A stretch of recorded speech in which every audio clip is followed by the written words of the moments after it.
What's up, Guardians? Profane here. Thanks for checking out the video. The Corrupted has returned as the weekly Nightfall, and today we're going to be going over this strike on its Grandmaster edition, and breaking down all the best strategies, workarounds, currently functioning cheeses, and the best weapons and loadouts so that you'll have the most success when farming out this week's new weapon. The Slammer Stasis Sword. A sword that offers Eager's Edge and either Cold Steel or Bait and Switch, so it'll be an especially crucial week to get on and get yourself an Adept version of this new sword. The Corrupted pins you up against the Scorn and the Taken, so using the From Whence You Came artifact mod along with the Taken spec weapon mod will be a great way to increase the amount of damage that you'll be able to deal to these enemies. You'll see Overload and Unstoppable champions, and several Shriekers. You'll see a lot of arc and void damage this week, but there will also be plenty of solar burn damage, so be sure you keep an eye out when those Taken Knights show up.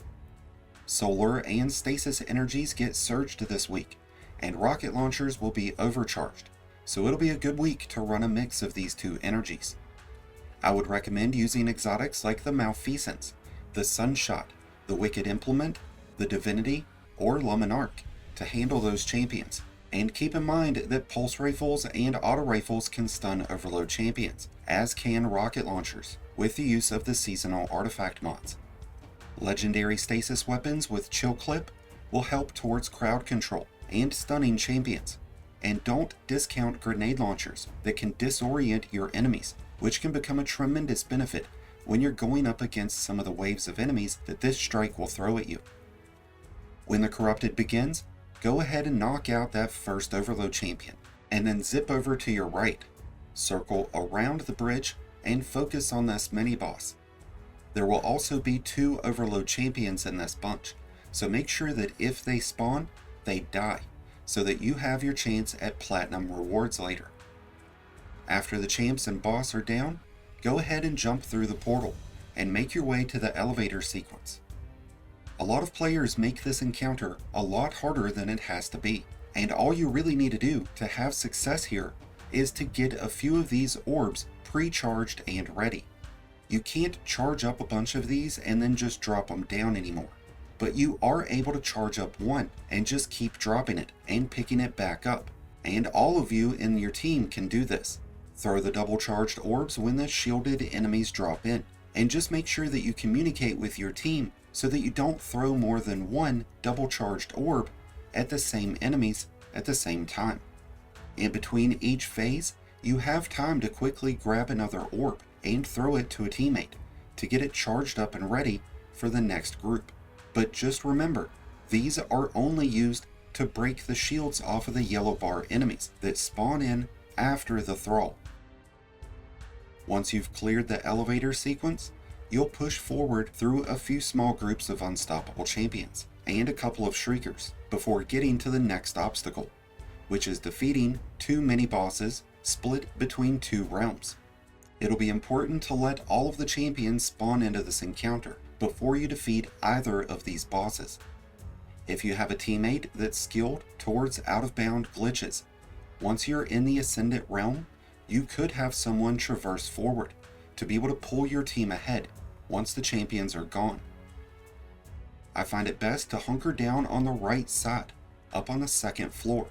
This way you can always drop back down to the 1st floor to disengage from any pursuing enemies.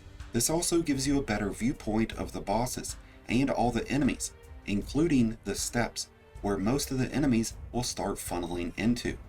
When the castaway prompt begins, be sure you're prepared for the teleport, because the last thing that you want is to appear right next to a big boomer. After the champions and bosses are down, go ahead and jump through the portal. If any Shriekers are still up, be sure to take those down beforehand, that way you don't lose any lives when trying to jump through the portal.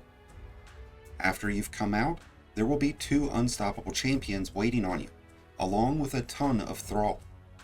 Clear these out and move down the bridgeway, where you'll find more unstoppable champions and a few overload. It is safer to stay on the left or right side ledges, as opposed to the bridge, and once you've defeated the champions, you can skip the yellow bar Vandal and just go through the portal. After skipping through a few rock platforms and taking on a few small groups of enemies, you'll arrive at the first arena for the boss encounter. You have to use the same orb mechanic as before, and throwing it to a teammate will overcharge it, allowing it to break the boss's shield on just one throw. It's best if you stick to the very first platform here, that's closest to where you entered the area. There's a few good spots here for cover, and it removes you from being up close and personal to any of the taken. Once you've cleared out each wave of ads, grab the orb, charge it up, and unload on the boss. After you've done this for the second time, you're going to want to go straight to the back of the stage, where the teleporter is. This way, when the boss exits the arena, you can skip the incoming ads that will try to get in your way. And now you'll be back to jumping across rocks until you get to the final stage of the encounter. Once you've started the encounter, you can hold back here where you first come in and use the different rock structures as cover, but someone will need to go get the orb. This is where an invisible hunter could certainly come in handy if your team has been struggling.